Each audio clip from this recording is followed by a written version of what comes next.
Madrid está lleno de lugares cargados de historia. Y de rincones ocultos a plena vista. Y alguien tenía que contarlos. Soy Lorenzo Gallardo. Soy David Botello. Y esto es El Punto sobre la Historia.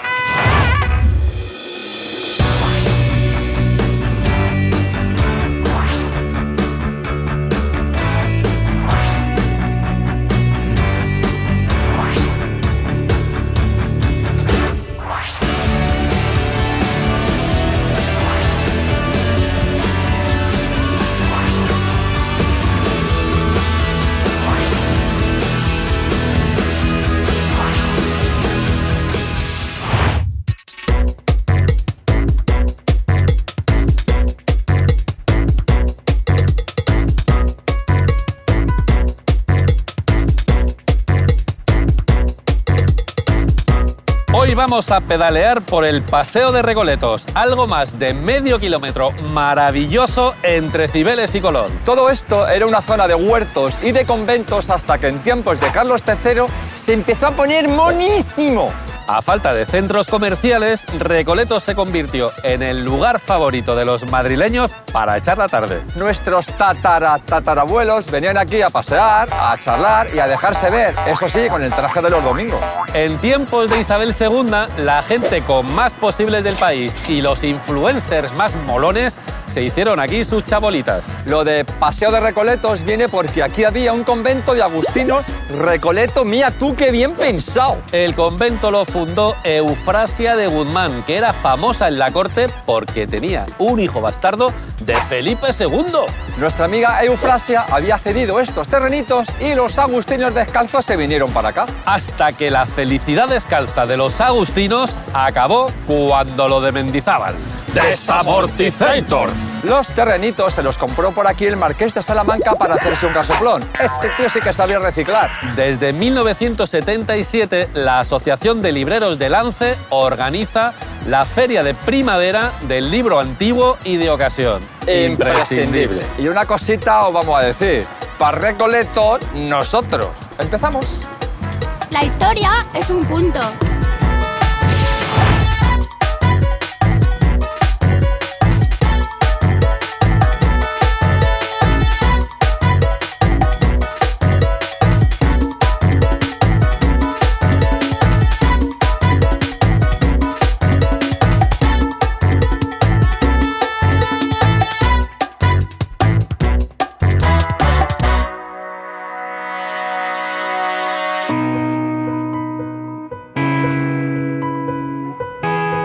Este señor tan bigotudo, tan repeinado y tan reconcentrado es el escritor, diplomático y político Juan Valera. Juanito era uno de los tipos más cultos del siglo XIX. Hablaba inglés, francés, italiano y alemán. No hablaba Silvo Gomero porque era andaluz. Era algo así como el gran gurú de las letras hispanas. Podía encumbrar a la gloria o enterrar para siempre a cualquier aprendiz de escritor. Uno de sus grandes descubrimientos fue ni más ni menos que Rubén Darío, que siempre agradeció el empujoncito que le dio el maestro Valera. Era un jachondo y un don Juan golferas que reconocía que esta afición mía a las faldas es terrible. En sus viajes por medio mundo como diplomático se dedicaba a coleccionar todo tipo de experiencias con las mujeres. Y luego escribía a sus colegas unas cartas muy subiditas de tono contándoles sus aventuras. París es divertidísimo, pero es menester tener mucho dinero. Las mujeres, sobre todo, están más caras que nunca. En Rusia se enamoró de una actriz francesa a la que llamaba Magdalena. Nos respiramos el aliento como si quisiéramos confundirnos y unimismarnos. La cosa no salió del todo bien. Cada vez que él se aceleraba, ella le frenaba. Adiós libros, estudios, filosofía. Ya no habrá para mí más estudios que Magdalena. Con 60 añitos le destinaron a Washington. Allí conoció a Catherine Bayard, que se enamoró locamente de él. Se dejaron llevar por un carpe diem que terminó cuando mandaron a Juanito a Bruselas y Catherine se suicidó con éxito total. Juanito escribió una carta cosmética sobre el modo de conducirse en sociedad con las señoras, para instruir a un jovencísimo Menéndez Pelayo que quería aprender del maestro. Por desgracia, este manual de seducción no se conserva porque, según se dijo, fue tontamente destruido. Esta admiración por las mujeres se refleja en su forma de escribir personajes femeninos inolvidables. Una de estas mujeres de bandera fue la protagonista de su obra más famosa, Pepita Jiménez. Pepita Jiménez fue todo un top de ventas. Se tradujo a más de 10 idiomas y se vendieron más de 100.000 ejemplares en una época en la que la gente no sabía leer. Don Manuel Azaña dijo que Pepita Jiménez no nos conduce ante un coloso ingente, sino ante una efigie graciosa. Para entendernos, que no era una obra maestra de la literatura universal, pero oye, era una cosita simpática de leer. Juanito, ciego y envejecido, murió a los 80 años. Hasta el último aliento, su pluma no dejó de llenar cuartillas. Juanito, somos muy fans. El punto sobre la historia.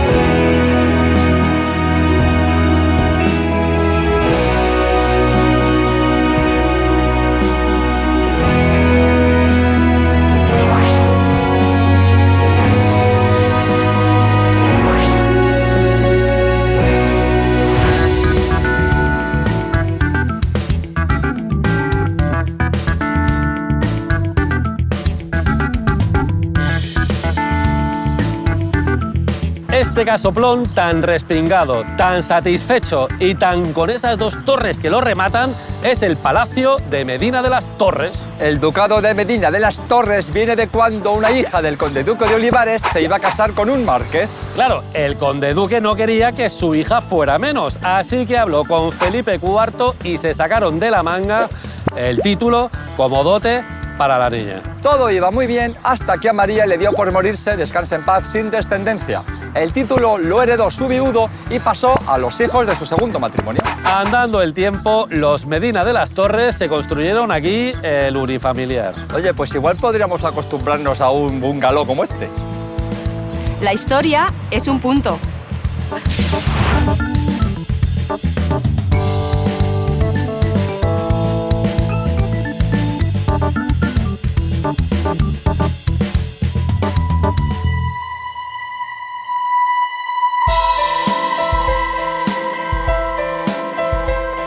Esta es la azotea del Palacio de Medina de las Torres, sede de la Fundación Mafre, que ha recuperado el edificio para la difusión de la cultura. Hoy se pueden ver exposiciones muy interesantes y una exposición permanente en el Espacio Miró. Y desde aquí tenemos unas vistas impresionantes del Paseo de Recoletos y del Palacio del Duayen. El Palacio del Duayen era la casa de José el Duayen, marqués del Pozo de la Merced y uno de los tipos más importantes del siglo XIX. En tiempos de Isabel II, aquí en España estaba prohibido tener esclavos, pero en Cuba y en Puerto Rico podías tener todos los esclavos que quisieras. Sin ir más lejos, María Cristina I de la Regencia, reina madre de Isabel II, tenía en Cuba más esclavos que nadie. Los señores del azúcar y el tabaco pensaban que sin esclavos su negocio no sería viable. Vamos, que sin esclavos se les caía el chiringuito. Y encima, Isabel II empezó a repartir títulos nobiliarios entre los traficantes de esclavos como si fueran pipas. Hasta que llegó un tal Julio Vizcarrondo, político hacendado y puertorriqueño, que se empeñó en acabar del todo con la esclavitud. Liberó los esclavos de la hacienda familiar, se vino a Madrid y montó la Sociedad Abolicionista Española. Fundó un periódico desde el que estuvo dando caña a los esclavistas hasta que a Narváez le pareció mejor idea cerrarlo por las malas. En Gobernando Prim, Emilio Castelar llevó el tema de la esclavitud al Congreso de los Diputados. Allí leyó un anuncio de un periódico cubano que decía: se venden 2 yeguas de tiro y 2 negras, hija y madre. Las yeguas juntas o separadas, las negras separadas o juntas. Gracias a esta clase de argumentos se promulgó la llamada Ley de Vientres Libres, que otorgaba la libertad a los hijos que tuvieran las esclavas. A los esclavistas esta ley, claro, les cabreó muchísimo y se montaron la Liga Nacional Antiabolicionista, capitaneada por Cánovas del Castillo. La Liga Nacional, que como veis utilizaba el nombre de la nación en vano, estaba formada por militares, políticos, nobles, eclesiásticos que se estaban forrando con la esclavitud. Y claro, no era plan que llegaran los listillos a tocarles el negocio y a liberarles a los esclavos. Así que tocaba rascarse el bolsillo, financiar conspiraciones, montar campañas de prensa y hasta manifestaciones callejeras a tutiplén. Demasiado tarde, todo estaba preparado para la abolición de la esclavitud en Puerto Rico. Pero todavía quedaba Cuba. Cuando Cánovas del Castillo se trajo a los Borbones, todavía quedaban allí más de 350.000 esclavos. Y así llegamos al momento en que José del Duayen, el inquilino del Palacio del Duayen, fue ministro de ultramar con Alfonso XII. A pesar de todas las presiones, el Duayen promulgó y firmó la ley definitiva de abolición de la esclavitud en Cuba. Poco después llegaba a Cuba el Gibacoa, el último barco negrero. La razón triunfaba sobre el látigo. Desde aquel momento ya no quedan esclavos en España. ¡Bravo, don José! El punto sobre la historia.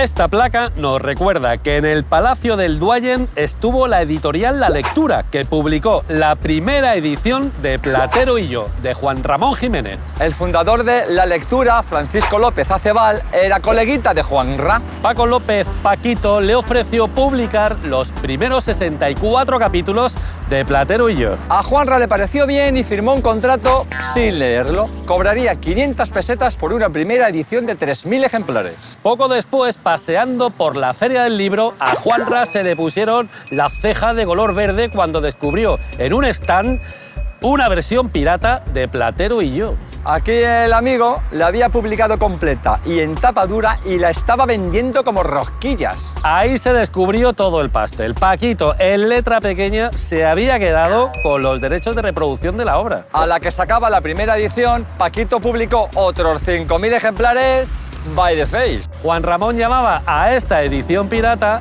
el otro tú de Platero. Estaba tan cabreado con el temita que escribió un nuevo capítulo llamado Platero y lo gitano, como para desahogarse. Hay muchos editores indignos que, aparte de robarlas, las hacen feas, lo que les perdono menos que el robo vil. Menos mal que el jefe de redacción de La Lectura era amigote y buena gente y rompió el contrato. Juan Ramón pudo recuperar por fin la propiedad del burrito pequeño, peludo y suave. Y así pudo volver a él con un trotecillo alegre que parece que se ríe en no sé qué cascabelé. El punto sobre la historia.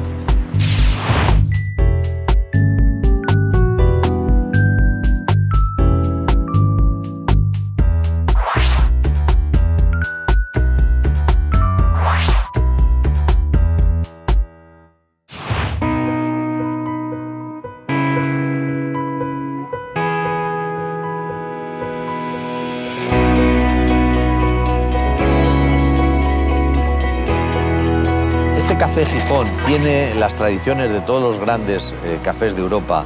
El café en Europa siempre fue un lugar donde no solamente se tomaba café, sino que además de la tertulia también se comía, era un restaurante. Yo recuerdo el café de la P, donde me esperaba Pilar Nervión cuando yo era corresponsal del diario Pueblo en París, y me esperaba allí porque allí había ido Víctor Hugo, ¿no? Hay cafés como el Florian, ¿no?, de Venecia, que se inauguró ya en el siglo XVIII. Y este se inaugura en el siglo XIX, el Café Gijón. Y ha sido siempre un sitio de tertulia, donde aquí han pasado todos los escritores, desde Valle Inclán. Y había un actor que era Fernando Fernán Gómez, que le dio al Café Gijón un impulso casi inusitado, porque Fernando Fernán Gómez se inventó el premio Café Gijón de novela. Era de esos premios que tenía una escasa dotación económica, no te sacaba de pobre, desde luego, pero tenía un gran prestigio. Y uno, en su ingenuidad, un año se presentó al premio Café Gijón. Me dieron el premio Café Gijón. Algo habrá hecho. Bueno, pues les gustó al jurado. El presidente del jurado era una persona a la que yo no conocía absolutamente de nada, que era Francisco Umbral. Y allí yo descubrí que Paco Umbral se había hecho un personaje que no correspondía a la persona y que cuando había una cámara delante o un micrófono se ponía muy prosopopéyico cuando íbamos con el coche de producción, camino de la tertulia de televisión. Era una persona absolutamente normal. Yo me acuerdo que un día le dije, Paco, me pesa mucho, tengo 2 páginas sobre televisión en un semanario, me pesa mucho y yo creo que lo debía dejar. Y me dijo, no lo dejes, ya te echarán. Y yo no lo dejé y efectivamente a los 2 meses me echaron.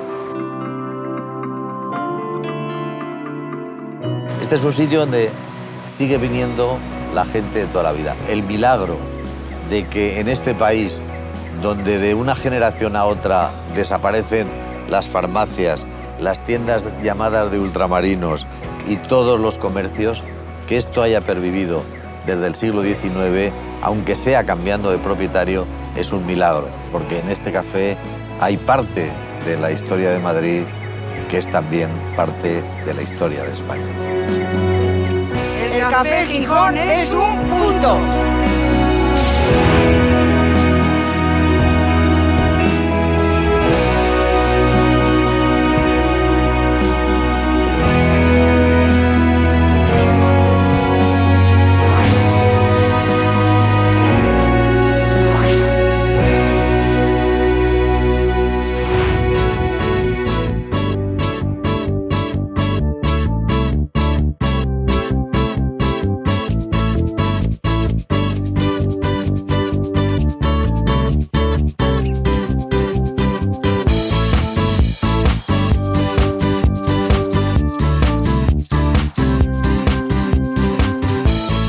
En el cuartel general del Ejército, que antes fue el Palacio de Buenavista y en el que tuvo lugar la historia que yo cuento en este libro, que se llama La hija de Cayetana, es así, y es la muy desconocida historia de la duquesa de Alba. Ella no podía tener hijos y un día le regalaron una esclavita. Era costumbre en el siglo XVIII, imagínate qué costumbre terrorífica. Una esclavita de regalo. Regalar como quien regala un gato, como regala una muñeca, una niña esclava. Lo que pasa es que Cayetana de Alba, que no podía tener hijos, se encariñó tanto con la niña que la convirtió en su hija. La corte la criticaba mucho y ahí va la extravagante, la duquesa de Alba con su hija negra, porque obviamente la llamaban así, ¿no? La negra. Y al morir le dejó una herencia muy considerable. No le pudo dejar los títulos, pero sí le dejó una herencia importante.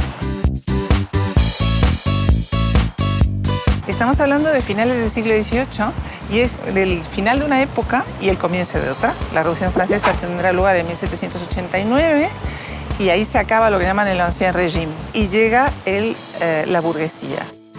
El siglo XVIII las mujeres tenían mucho más predicamento del que iban a tener después en el siglo XIX y hasta bien entrado el siglo XX. Es el siglo de las mujeres porque en aquella época las mujeres eran muy libres. Estamos hablando siempre de una determinada clase social, ¿no? Los matrimonios eran arreglados y entonces se ponían de acuerdo para tener 1 o 2 hijos y a partir de ahí anchas Castilla. Cada uno hacía lo que quería. Y entonces es una época de gran cambio y en eso la duquesa de Alba era una avanzada. Era una mujer libre en el más extenso sentido de la palabra.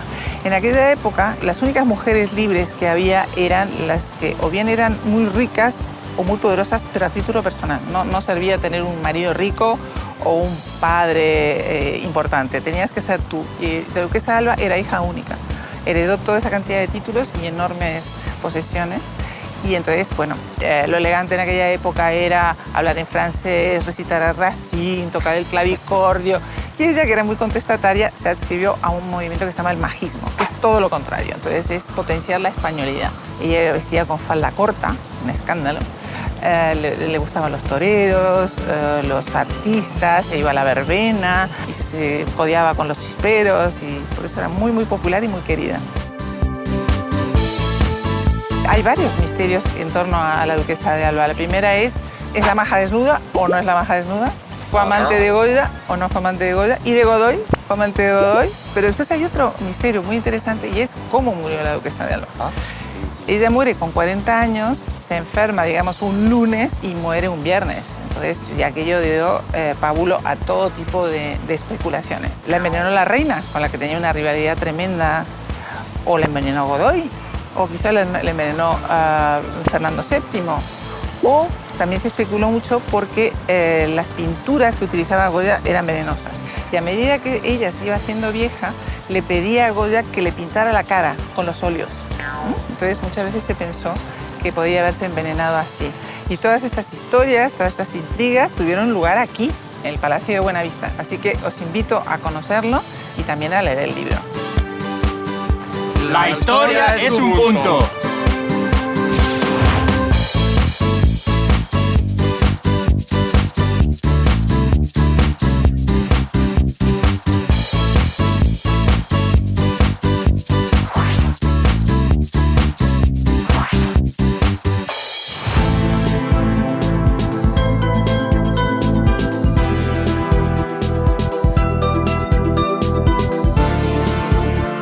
Este edificio tan guapetón, qué cosa tan imponente y tan Nuestra Señora de las Comunicaciones es el Palacio de Correos, sede del Ayuntamiento de Madrid. Allá por 1905 se organizó un concurso público para construir un palacio de comunicaciones. El vencedor fue un arquitecto yogurín, Antonio Palacios. Este gallego fue el gran arquitecto de Madrid y uno de los más influyentes del siglo XX. Por aquella época, la ciudad tenía que adaptarse a una nueva forma de vida. Nuevos medios de transportes como el metro.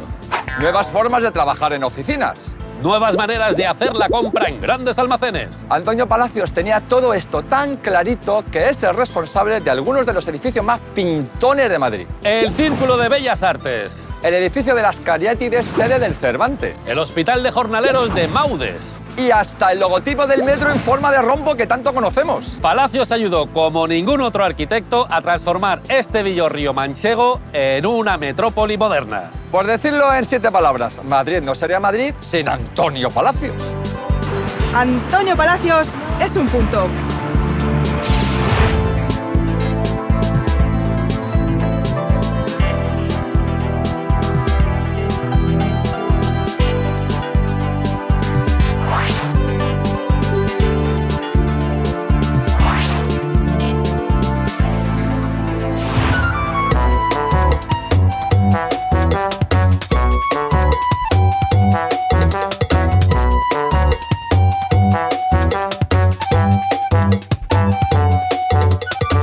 Este jardín tan fresquito, tan frondoso, tan fraternal, es el jardín del Palacio de Linares, sede de la Casa de América. Antes de ser palacio, aquí estuvo el Real Pósito de la Villa de Madrid. El pósito era el lugar donde se guardaba el grano para las épocas de vacas flacas. Aquí se vendía pan baratito para los que más lo necesitaban. Cuando la ciudad empezó a crecer y esto se convirtió en una zona noble, pues no quedaba bonito que estuviera esto lleno de pobretones. Así que el pósito se trasladó a otra parte. En los terrenos del pósito se levantó el Palacio de Linares, que en 1992, quinto centenario de lo de Colón, se convirtió en la Casa de América. Y en el año 2015 este jardín se bautizó con el nombre del Premio Nobel de Literatura Gabriel García Márquez, Gabo para los amigos. Gabo es uno de los colombianos más ilustres, autor de 100 años de soledad, que es una obra maestra de la literatura universal. Se ha traducido a 35 idiomas y se han vendido 30 millones de ejemplares, que no está mal. En 100 años de soledad ocurren hechos extraordinarios que a los protagonistas pues le parece de lo más normal.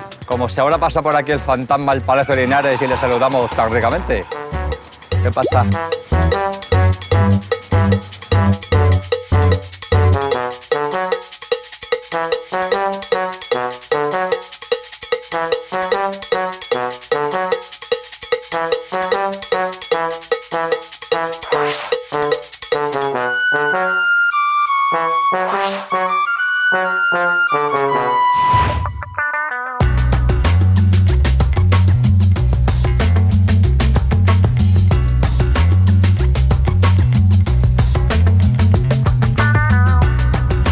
Estamos en el Palacio de Salamanca. Es la sede de la Fundación BBVA, donde se desarrollan además un montón de actividades culturales, conciertos, exposiciones, conferencias de todo tipo. Y perteneció al Marqués de Salamanca, José de Salamanca. Es la historia de un personaje de película, novelesco total, que conoció incluso en Granada a la liberal Mariana de Pineda. Se enamoró locamente, un amor más allá de la cárcel. Qué bonito. Pero Mariana de Pineda no le correspondía. Bueno, Vale. tanto era el amor que le tenía que incluso cuando detuvieron a Mariana de Pineda junto a otros liberales, José fue a Madrid, envió una carta pidiendo clemencia, pero no funcionó. Desde luego, por cómo acabó Mariana Pineda, no llegó.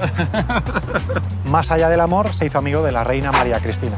La reina necesitaba apoyo para luchar contra los carlistas. Y ahí el marqués le ayudó, sobre todo a amasar una buena fortuna. Era precoz. Solo con 22 años ya era alcalde de Monóvar, un pueblo de Alicante. Allí hubo una epidemia terrible, tuvo que hacer la frente como alcalde, pero también enfermó. Y le llegaron a dar por muerto. Y cuando lo iban a enterrar... ¡sorpresa! Estaba vivo y claro, los que le iban a enterrar casi se mueren del susto. Era eso de que no estaba muerto, que estaba de parranda. Después del susto de la muerte, se viene a Madrid y aquí llega a ser ministro de Hacienda. Iba acumulando cargos, iba acumulando también dinero. Su puesto de ministro y sus negocios no eran compatibles. Y acabó buscado por la policía. Menos mal que eso ya no pasa. Estas cosas ya, como todo el mundo sabe, no pasan. Pues buscado por la policía, se refugió primero en la embajada danesa y luego en la belga. ¿Y sabéis lo que le pasó en una embajada? Entró la policía y en un momento dado un policía se sentó en un arcón. ¿Quién le iba a decir que estaba dentro del arcón escondido? Pues como si fuera una novela, puso un señuelo, un hombre disfrazado que salió de la embajada, se fue por un lado, despistó a la policía y así él después se pudo escapar. Dijo, en España no me puedo quedar, me buscan por todos lados. Así que se fue a Francia. ¿Y allí qué empezó a hacer? Negocios, dinerito. Hasta que años más tarde consiguió la amnistía y pudo volver a España. Pero lo que se encontró tampoco fue agradable, porque en la Vicalvarada el pueblo bastante enfadado entró en su palacio y lo saquearon. Con su palacio saqueado dijo, voy a hacer un palacio nuevo. Pero, ¿qué digo un palacio? Dijo, no solo un palacio, voy a hacer un barrio entero. Por hacer que no quede. El barrio de Salamanca. El barrio de Salamanca entero. Pero algunos vecinos se quejaban, ya sabéis que los vecinos siempre se quejan. ¿De qué se quejaban los vecinos del barrio de Salamanca? Que estaban muy lejos del centro. ¿Qué hizo el marqués de Salamanca? Un tranvía que les unía directamente al centro. Así que los inquilinos y los vecinos, súper contentos. Cuando pasen ustedes por el Paseo de Recoletos, recuerden la historia del marqués de Salamanca, un personaje de libro. El punto sobre la historia.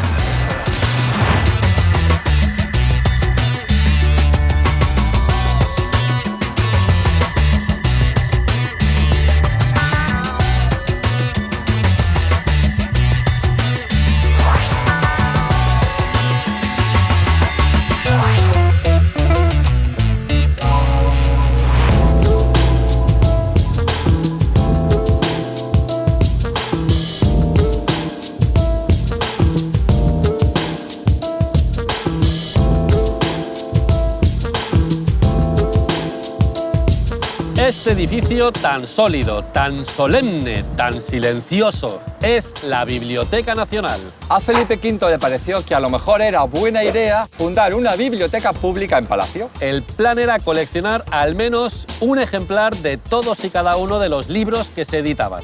Vamos a ver, Felipe V estaba como un rebaño de cabra, pero tenía sus momentos. Durante la regencia de la primera María Cristina, empezó a llamarse Biblioteca Nacional. 30 años después, Isabel II puso la primera piedra de este edificio. Aquí se conservan verdaderas joyitas. Por ejemplo, con lo de Mendizábal, muchos de los manuscritos que escribieron los monjes durante la Edad Media, pues se trajeron aquí. El manuscrito más antiguo que tiene la biblioteca es el Códice de Metz, que data del siglo IX y habla de astrología. El libro impreso más antiguo de la biblioteca es un ejemplar del Catholicon de Johannes Balbus, impreso probablemente con la mismísima imprenta de Gutenberg. Aunque no les guste mucho dar datos, aquí dentro se conservan más de, atención, 32 millones de documentos, que se dice pronto, pero se tarda mucho más en leer.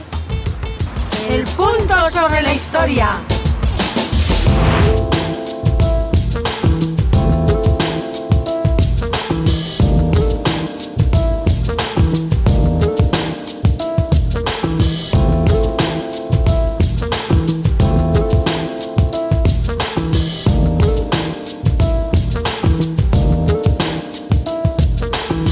Y esto no da para más. Chotos pocos, muchas risas y el punto sobre la historia. La historia es un punto.